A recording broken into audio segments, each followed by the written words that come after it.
Tell us how the cartel operates here. You say they know exactly how to exploit and how to make a call and draw officers away from their activities. Tell me about that. Yeah, well, when they're going to bring in a shipment of drugs, they'll make a call to a desolate place of the reservation, say a car accident or a serious assault. And during that time, we usually have one officer on, maybe two, and all our resources are drawn to that area.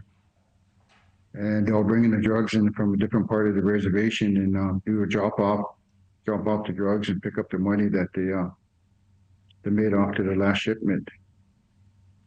And tell me about the operating budget as well. What was it in 1997 and what is it now? When we took over from BIA in 1997, our base funding was 1.2 million.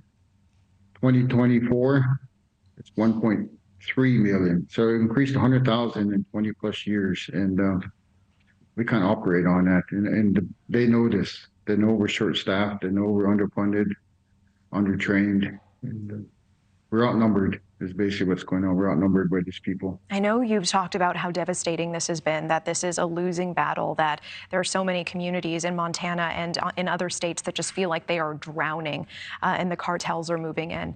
Tell me more about your community. What has the impact been? Because I know earlier this week you were telling me about 70% of your community is already unemployed. Is that right? Yes, we have about 70% unemployment rate on Fort Belknap. We're pretty desolate. We have to drive a little over an hour just to get groceries, decent groceries, and another maybe 3 hours to a bigger metropolis to fly out to where we go. So we're pretty isolated. And our biggest issue is we don't have jurisdiction over these cartel members.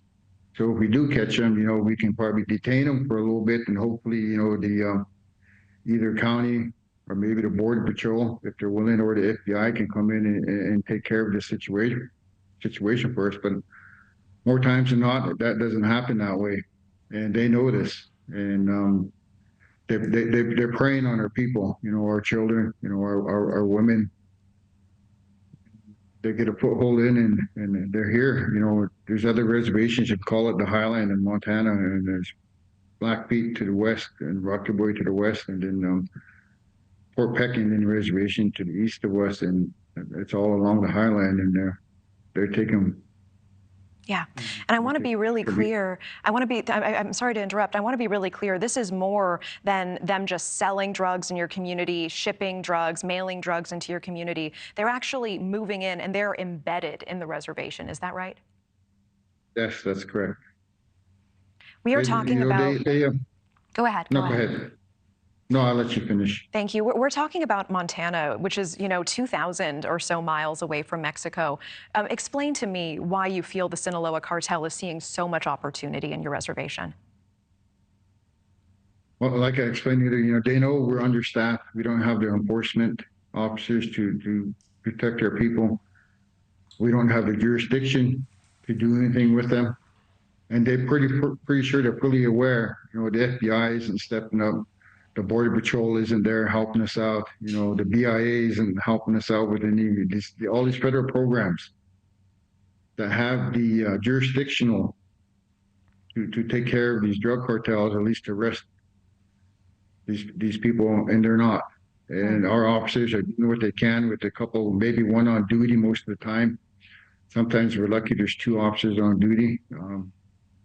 But what's really frustrating, we've seen today on the news, 95 billion foreign aid sent into other countries where there's war. They sent 95 billion to kill people. They can't even send us pennies to reservations, whether it's in Montana, Idaho, Wyoming, North, South Dakota, to save our own people. That's what's so frustrating. And Fort Belknap isn't, along all these reservations, especially in the western part of the hemisphere. There's we're underfunded, severely underfunded, and these people know that. What is the feeling? And I know you're saying they blend in as well. We're almost out of time, but I want to ask just two more quick questions. President, what is the feeling here? Do you feel abandoned by the federal government? Yes, I do. We all feel abandoned. You know, we're the first people of this country, this nation. That's what they call us, Native Americans, and we're always overlooked. We're always pushed aside, and that's the sad fact about this. You know, and we're the first people here, but people not even of this country. Like I just said, 95 billion they sent over to help these other countries. They can't even help their own. And President Stiffarm, you know, I want to point out it is incredibly brave. I was speaking with you earlier this week about bringing you on to talk about this.